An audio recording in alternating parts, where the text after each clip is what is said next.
Kakorrez, bigarren gaur Bizkaia sarian Espainiako kopako lasterketa honetan Urduñan, baina ze karrera inezun ikaragarria, erasoka, bat diezalditan sartuta, azkenean bigarren, ezin den izan dezu azkeneko malda horretan, baina beno, zorionak egindako batik. Zer moduz funda gaurkoa?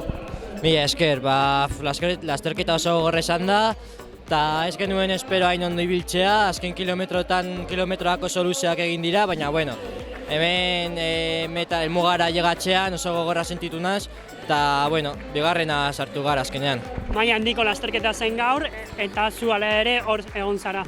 Bai, bueno, horregatik pozik gaude, espero dugu hurrengoan ere horrela ibiltzea. Eskerrik asko, Gorka.